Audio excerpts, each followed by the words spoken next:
할렐루야. 자, 오늘은 데살로니가후서 2장 13절에서 17절의 말씀을 가지고 성령이 오심으로 행하신 일이다 라는 제목으로 은혜를 나누기를 원합니다. 자, 여러분들 예수를 믿기 전에 제사를 지냈거나 또 제사를 지내는 것을 많이 보셨을 것입니다. 자, 제사를 지낸다고 하는 건요, 죽음 후에 세상이 있다는 것을 믿기 때문에 제사를 지내는 거예요. 그래서 이 제사는요, 돌아가신 날 가장 이른 시간, 새벽 첫 시간이죠. 그래서 제사 지내는 사람들은 그 시간을 자시라고 합니다. 그 자시에 지내는 거예요. 만약 조상이 6월 1일에 돌아가셨다면 그 이듬해 6월 1일에 오기까지 1년 동안 굶으신 거예요. 그래서 제사 지내는 사람들은요, 사람이 죽은 후에 육체에서 분리가 되어서 귀신이 되어서 구천, 다시 말해서 땅속 밑바닥을 떠돌다가 6월 1일 그 시간, 그 시작 시간인 자시에, 그 자시에 귀신이 되어서 찾아온다라고 믿고 있는 거예요. 그렇습니다.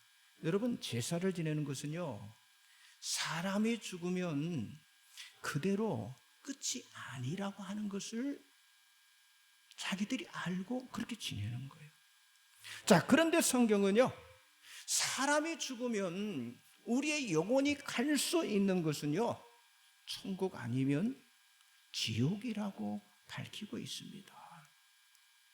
또한 성경은요, 영과 귀신의 존재를 밝히고 있고요, 천국은요, 예수를 믿는 자만이 갈 수 있다라고 말씀하고 있어요. 자, 이제 우리가 맥주절을 기다립니다. 이 맥주절 오순절을 앞둔 이 6월은요, 영의 존재인 바로 이 성령님의 존재를 체험하는 기간으로, 성령의 능력을 회복하는 시간으로 보내는 것이 굉장히 중요합니다. 만약 여러분 사도행전 2장의 오순절에 성령의 그 사건이 어떻게 오셨는지, 어떻게 또 임하셨는지를 우리가 알지 못한다면요, 사실 우리들의 신앙은요, 굉장한 혼돈 가운데 생활할 수밖에 없어요. 자, 그때 성령이 오실 때 어떤 역사가 나타났습니까? 바람소리, 불에 갈라짐, 방언이 터지는 표정과 물증이 기도하는 사람들 앞에 보이게 되었잖아요.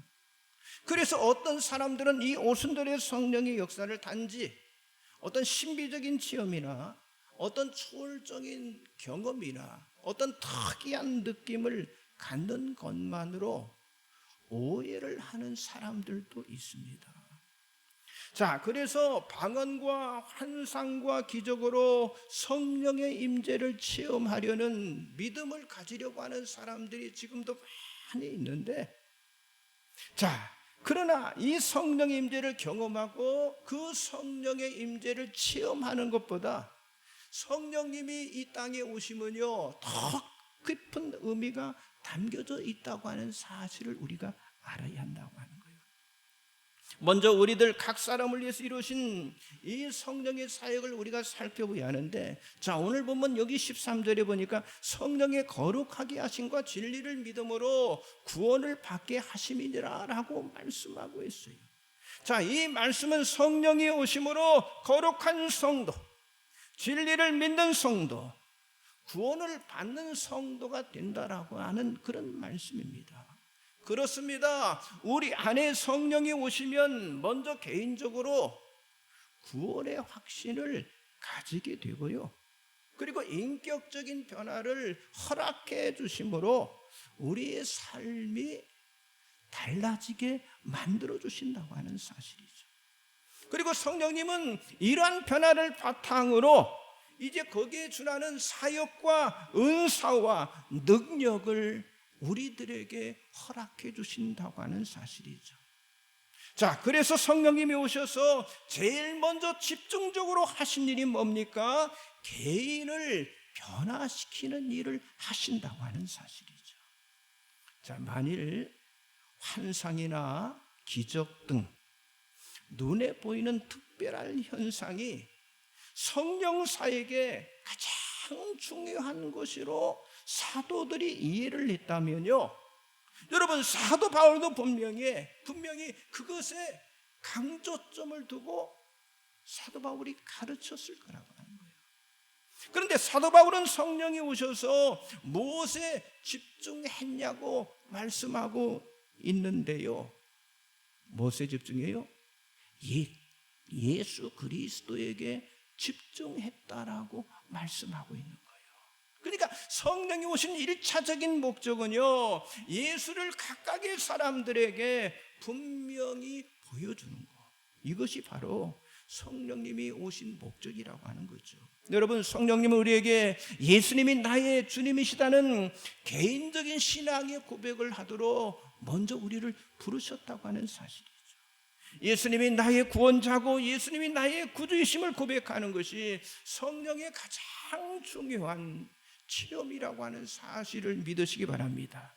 예수님은 요한복음 3장에서 성령이 오셔서 각 사람에게 어떤 일을 행하셨는지를 아주 분명하게 말씀하고 있는데요, 자, 주보 가운데 보면 말씀들이 쭉 나타나 있습니다. 같이 보겠습니다. 요한복음 3장 5절에서 7절을 같이 봅니다. 예수께서 대답하시되 진실로 진실로 내게 이르노니 사람이 물과 성령으로 나지 아니하면 하나님 나라에 들어갈 수 없느니라.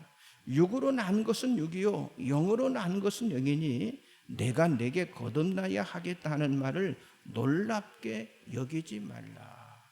자, 이 말씀은 나이든 니고데모라도 거듭나야 하나님의 나라에 들어갈 수 있다는 그런 말씀으로, 자, 이 말씀의 핵심은 뭡니까? 사람이 천국에 가기 위해서는요, 반드시 영으로, 성령으로 거듭나야 한다고 하는 사실을 말씀하고 있습니다.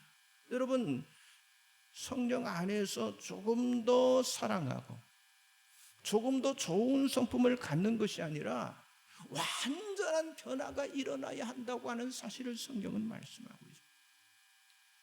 여러분, 성도는 반드시 성령으로 거듭나야 천국 백성, 아니 천국에 갈 수가 있다고 하는 사실이죠. 그러니까 성령으로 우리가 다시 태어나지 않는다면 결코 어떤 사람도 예수 그리스도를 주라고 고백할 수가 없다고 하는 사실이죠. 자, 그렇다면 성령이 오셔서 각 사람에게 베풀어 주신 것이 과연 무엇일까요? 첫째는요, 죄를 씻고요 거룩하게 해주십니다. 자, 데살로니가후서 2장 13절 나와 같이 봅니다. 주께서 사랑하시는 형제들아, 우리가 항상 너희에 관하여 마땅히 하나님께 감사할 것은 하나님이 처음부터 너희를 택하사 성령의 거룩하게 하심과 진리를 믿음으로 구원을 받게 하심이니. 자, 여기 사도 바울은 성령의 거룩하게 하심을 말씀하고 있어요. 하나님께서 우리를 택하여 주심으로 성령을 주셨고요, 그리고 우리를 어떻게 해요? 거룩하게 하셨다고 하는 거예요. 여러분, 성령의 역사가 아니면 사람들은요, 자기 자신이 죄인이라고 하는 사실조차도 모르고 살아가게 돼요. 아니, 사람이 죄 가운데 태어나서 죄 안에 살기 때문에 죄가 무엇인지, 아니 죄를 지으면 어떤 형벌을 받는지에 대해서 무관심하며 죄에서 깨끗게 되어야 한다고 하는 그냥 의지도 부족하게 우리 사람들이 그냥 그렇게 살아가게 되어 있다고 하는 거예요. 그런데 성령이 우리 가운데 오셔서 죄가 얼마나 심각한 것인지를 우리로 하여금 알게 하신다고 하는 거예요. 여러분, 죄의 심각성이 무엇입니까? 하나님께서 죄를요 가장 싫어하신다고 하는 거예요. 그래서 죄인은 뭡니까? 하나님의 진노의 대상이 된다고 하는 거예요. 자, 이러한 죄의 문제를 해결하시기 위해서 하나님은 구약에 어떤 일을 하셨습니까? 제사제들을 주셨어요. 그래서 속죄의 제사를 통해서 자신들의 죄를 깨끗하게 씻게 하심으로 거룩함을 회복하도록 하셨습니다. 그래서 이스라엘 백성들은 정기적으로 속죄 제물을 가지고 예배를 드림을 통해서 자기들의 죄를 씻어야만 했었습니다. 그런데 이스라엘 백성들은요, 종교적인 형식적인 예배를 드림으로 어느 순간에 진정한 속죄의 정신을 잃어버리고 말았다고 하는 거예요. 하나님은요, 형식적인 거칠의 그런 반복적인 제사를 거부하셨는데 히브리서 10장 8절에 이렇게 말하고 있습니다. 주께서는 제사와 예물과 번제와 속죄제는 원하지도 아니하고 기뻐하지도 아니한다라고 말씀하고 있어요. 그러니까 하나님의 뜻을 벗어난 이스라엘 백성들은요, 종교적인 어떤 행위 제사를 고집하였는데 이런 반복적이고 이런 율법적인 제사는요, 하나님이 원하지도 않아요. 하나님이 기뻐하지도 않으셨고요, 결코 그걸로 인해서 자신들의 죄를 씻어서 거룩하게 할 수 없다고 하는 사실을 성경은 말씀하고 있어요. 그래서 하나님께서는 그 첫 번째 제사를 폐하시고 두 번째 제사인 예수 그리스도의 희생의 제사를 준비하신 줄 믿습니다. 자, 히브리서 10장 10절 남아있죠? 같이 보겠습니다. 이 뜻을 따라 예수 그리스도의 몸을 단번에 들이심으로 말미암아 우리가 거룩함을 얻었노라. 자, 하나님이 기뻐하시는 뜻은요, 예수 그리스도의 십자가의 희생으로 우리를 거룩하게 하는 것이었어요. 형식과 의무와 억지로 드리는 제사로 우리 성도가 거룩해지는 것이 아니라 오직 예수 그리스도께서 단번에 십자가에 몸을 드린 그 희생의 제사를 믿어야만, 그걸 믿어야만 우리의 죄가 가려지는 거예요. 우리의 죄가 용서함을 받는 거예요. 우리의 죄의 사슬에서 우리가 풀려지는 거예요. 그리고 거룩함을 얻게 되는 줄 믿으시기 바랍니다. 자, 이런 하나님의 구원의 계획을 사람들에게 알도록 마음의 문을 열고 깨닫게 하시는 그분이 누구예요? 그게 성령님이시라니까요. 성령님이 그 일을 하시는 거예요. 다시 말해서 죄의 자각을 일으키시는 사역을 하시는 분이 누구예요? 바로 성령님이시라고 하는 거예요. 그래서 성령 받은 사람만이 죄로부터 거룩하게 되는 그 원리를 알게 된다고 하는 사실이죠. 만일 여러분 성령의 역사가 없다면요, 우리는 죄의 권세 앞에 살아갈 수밖에 없다고 하는 거예요. 여러분, 성령이 함께하지 않으면 모든 사람들이 자신의 죄를 자각하지도 못하고 살아가게 된다고 하는 거예요. 자, 여기 말씀 보세요. 고린도전서 6장 8절에서 10절을 같이 봅니다. 시작. 너희는 불의를 행하고 속이는구나. 그는 너희 형제로다. 불의한 자가 하나님의 나라를 유업으로 받지 못할 줄을 알지 못하느냐. 미혹을 받지 말라. 음행하는 자나 우상 숭배하는 자나 간음하는 자나 탐색하는 자나 남색하는 자나 도적이나 탐욕을 부리는 자나 술 취하는 자나 모욕하는 자나 속여 빼앗는 자들은 하나님의 나라를 유업으로 받지 못하리라. 여러분, 성령의 영향력을 거부하는 자들인 여기 불의한 자, 미혹에 빠진 자, 음행하는 자, 우상 숭배하는 자, 간음하는 자, 탐색하는 자, 아니 도적이나 탐욕을 부리는 자, 술 취해 사는 자, 타인을 모욕하는 자, 속여 빼앗는 자들의 그 심성, 그 심성을 지금 성경이 말씀하고 있잖아요. 그런데 여러분, 바로 이것이 성령의 죄 쓰심의 은혜를 몰랐던 고린도 교회 성도들의 일반적인 모습이었다고 하는 거예요. 그래서 성령을 모르면요, 죄의 영향력이 더욱더 커져가게 되어 있습니다. 아니, 이 죄의 영향력이 더욱더 깊어지게 가게 되어 있다고 하는 거예요. 그래서 사도 바울은 이 죄스심의 신앙 회복을 위해서 고린도전서 6장 11절에 보면 성령의 사역을 강조를 하는데, 너희 중에 이와 같은 자들이 있더니, 조금 전에 말씀 6장 8절에 10절에 있는 사람들이에요. 이와 같은 자들이 있더니 주 예수 그리스도의 이름과 하나님의 성령 안에서 씻음과 거룩함과 의롭다 하심을 받았느니라 라고 말씀하고 있는데, 여러분 그렇습니다.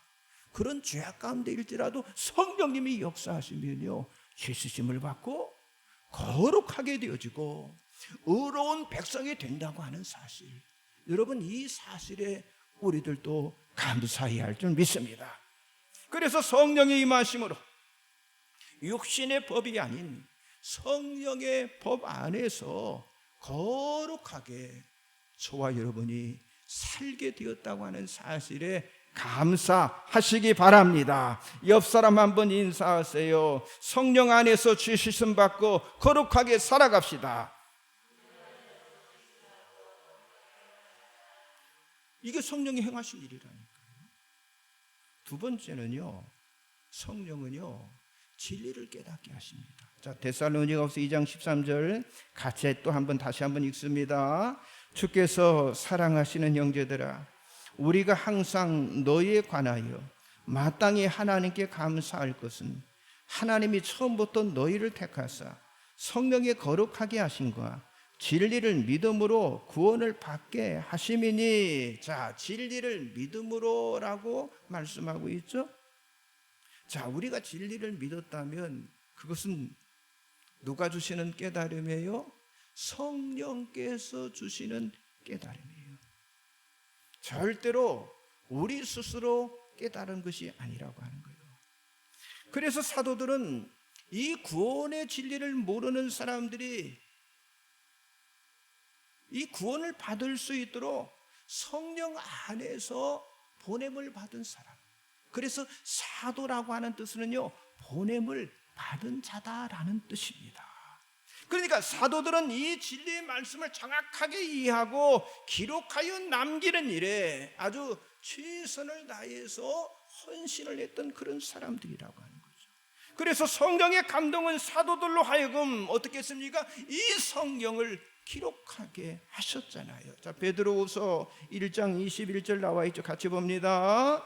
예언은 언제든지 사람의 뜻으로 낸 것이 아니요 오직 성령의 감동하심을 받은 사람들이 하나님께 받아 말한 것이니라. 사람의 생각과 사람의 경험과 사람의 여러분 지식으로는요 하나님의 깊은 뜻과 원대한 하나님의 구원의 계획을요 다 담아낼 수가 없어요. 오직 성령의 감동으로만 되어지는 것인데, 그래서 우리가 잘 아는 말씀이 있죠. 고린도전서 2장 10절에 보니까 오직 하나님의 성령으로 이것을 우리에게 보이셨으니 성령은 모든 것 하나님의 깊은 것까지도 통달하시느니라 라고 말씀하고 있잖아요. 그러니까 성령이 부어져야만 말씀을 명확하게 이해하는 그런 능력이 우리 안에 주어진다고 하는 거예요. 여러분, 이 일을 위하여 사도들이 먼저 성령의 충만한 영적인 체험이 그들 안에 있었다고 하는 사실을 잊지 마시기 바랍니다. 오직 성령의 감동을 받은 사람들이 하나님의 뜻을 기록한 책이 바로 우리가 보고 있는 하나님의 말씀인 성경인 줄 믿으시기 바랍니다. 그래서 사도들에 의해서 기록된 성경을 알기 위해서는요 이 성경의 원처자인 성령님께서 깨닫도록 도우셔야 한다고 하는 거예요. 성령님이 깨닫도록 도우셔야만 그게 가능하다고 하는 거예요.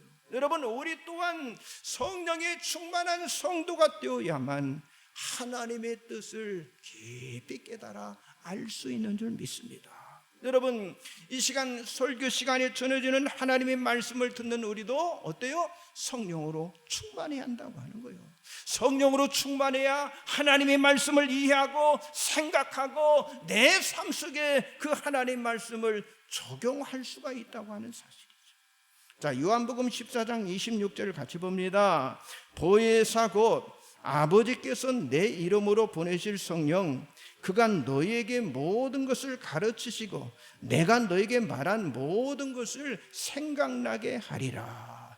여러분들이 하나님의 말씀을 깨달았다면 그것은요, 이 강단에서 설교하는 설교자의 능력이 아니라 누구의 능력? 성령의 능력이라고.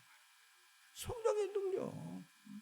여러분, 우리의 신앙생활도 성령의 능력으로만 바르게 세워질 수가 있는 거예요. 하나님의 말씀을 깨달아 하나님의 구원에게 순종하는 저와 여러분이 되어져야 할 줄 믿습니다. 여러분, 어떤 성도들은 성령이 충만해지면 병이 낫고 은사를 체험하고 그리고 또 삶의 문제가 해결되고 또 우리가 당하는 여러 가지 어려움, 어떤 가난 이런 것들이 극복하고 어떤 환상을 경험하는 것만을 생각하는 경우가 있어요. 물론 그것도 성령님이 하시는 일이지만은요, 그것은 성령님이 하시는 근본적인 목적은 아닙니다. 성령이 하시는 일은 맞아요. 성령의 임재의 목적은요, 진리를 깨달아서 말씀대로 순종하며 살아가는 데 있다고 하는 사실을 잊지 마시기 바랍니다. 그래서 삶의 지침이 되는 이 말씀을 이해하고 이 말씀을 적용하기 위해서 여러분 성령의 역사를 소망하시기를 주님의 이름으로 축복합니다. 옆 사람 좀 인사하세요. 성령 안에서 진리를 깨달으며 살아갑시다. 네? 성령 안에서 언제나 성령님 깨닫게 해주세요. 기도하세요. 그리고 말씀 보세요. 그러면 하나님께서 분별력의 지혜를 주십니다. 마지막 세 번째는요, 구원에 대한 확신을 갖게 하십니다. 다시 13절 말씀 읽겠습니다. 주께서 사랑하시는 형제들아, 우리가 항상 너희에 관하여 마땅히 하나님께 감사할 것은 하나님이 처음부터 너희를 택하사 성령의 거룩하게 하심과 진리를 믿음으로 구원을 받게 하심이니. 자, 성령의 임재는 예수님이 전한 말씀대로 구원이 그대로 이루어졌다고 하는 사실을 증거를 합니다. 여기서 하나님은 우리를 택하시어 성령을 주신다고 그랬잖아요. 그런데 그 목적은 뭡니까? 진리를 믿음으로 구원을 받게 하심이라고 말씀하고 있잖아요. 자, 성령님의 사역은 예수님이 이 땅에 오셔서 이루어 놓으신 구원의 진리를 모든 사람들이 믿음으로 받도록 그 일을 하시는 게 바로 성령님이 하시는 일이에요. 그래서 성령님이 임해야만 예수님의 말씀이 믿어지고 구원의 진리가 성취된다고 하는 사실을 믿으시기 바랍니다. 여러분, 예수님이 이루신 구원을요, 성령님이 오심으로 인해서 우리가 믿고 그리고 우리가 알고 우리가요 확신하게 되는 거예요. 그러니까 성령님은요 그리스도를 대신해서 이 땅에 오신 누구예요? 하나님이시라니까. 그래서 성령 하나님이라고 그러잖아요. 자, 요한복음 14장 16절 18절 같이 보겠습니다. 내가 아버지께 구하겠으니 그가 또 다른 보혜사를 너에게 주사 영원토록 너희와 함께 있게 하리니 그는 진리의 영이라. 세상은 능히 그를 받지 못하나니 이는 그를 보지도 못하고 알지도 못함이라. 그러나 너희는 그를 아나니 그는 너희와 함께 거하시며 또 너희 속에 계시겠습니다. 내가 너희를 고아와 같이 버려두지 아니하고 너희에게로 오리라. 아멘. 자, 예수님은 아버지께 구하여 영원히 너희와 함께하는 다른 보혜사인 성령, 그 성령을 말씀하시면서 그리고 그 보혜사는 진리의 영으로 반드시 오게 될 것이다 라고 말씀하셨어요. 자, 그래서 예수님이 약속하신 대로 성령이 오심으로 인해서 예수님이 전하신 이 구원의 말씀이 모두가 다 성취되었다고 하는 사실을 우리로 하여금 믿음으로 확신을 갖게 하는 이 일을 성령님이 하신다고 하는 거예요. 여러분, 사도행전 2장의 사도들이 성령의 충만함을 받게 된 후에 사도들이 알게 된 것이 무엇입니까? 생전에 예수님께서 말씀하셨던 구원이 성취되었다는 사실을 그들이 확신하게 되었다라고 성경이 말씀하고 있어요. 그래서 우리는 성령이 충만해야 날마다 구원의 확신 속에서 살아갈 수 있는 줄 믿습니다. 여러분, 성령의 역사는요, 이 복음의 비밀을 밝혔어요. 사람들이 구원에 이르도록 도와주는 거예요. 그래서 그리스도의 영광을 회복하도록 하는 그 일을 성령께서 하신다고 하는 거예요. 자, 데살로니가후서 2장 14절 같이 봅니다. 이를 위하여 우리의 복음으로 너희를 부르사 우리 주 예수 그리스도의 영광을 얻게 하려 하심이니라.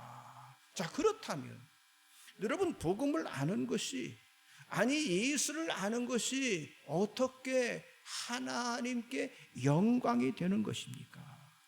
여러분, 우리가 복음의 사람, 다시 말해서 예수의 사람이 되어지면요, 우리 삶의 가치관이 어때요? 변하게 되어 있어요. 달라지게 되어 있습니다. 자, 복음 대신 예수를 모를 때는요, 행복, 축복, 부유, 쾌락, 건강, 이런 것을 우리 인생의 최고의 가치로 여기면서 살아가야 했어요. 그렇기 때문에 거기에는 하나님의 영광을 알 수도 없고 하나님의 영광을 나타낼 수도 없는 삶을 우리가 살았다고 하는 거예요. 그런데 이 복음 대신 예수를 알게 되면요, 여러분, 교회와 말씀과 복음과 이 영혼을 최고의 가치로 우리가 받아들이게 된다고 하는 거예요. 그래서 거룩한 영적인 가치를 위해서 내 시간을 드리고요, 내 물질을 드리고요, 내 재능을 투자하는 사람으로 어떻게 해요? 변화되게 되잖아요. 여행 중에다 오늘 예배드리러 왔잖아요. 예수가 중심이 되니까. 여러분, 이러한 사람이 하나님의 영광을 나타낼 수 있는 사람이라고 하는 거예요. 아멘 좀 하세요.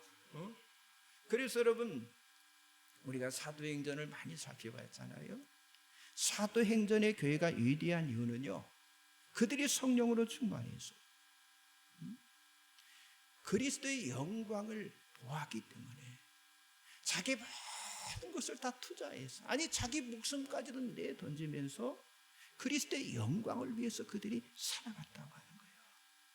그리고 여러분, 이 사도행전 교회 안에 성령의 능력이 나타날 때 어떤 일이 일어났습니까?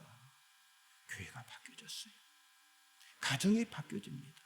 현장이 바뀌어져요. 보세요, 세계 지도를 보세요. 이게 들어갈 때 나라가 바뀌어지는, 모든 것이 부흥이 되는 역사가 나타나잖아요.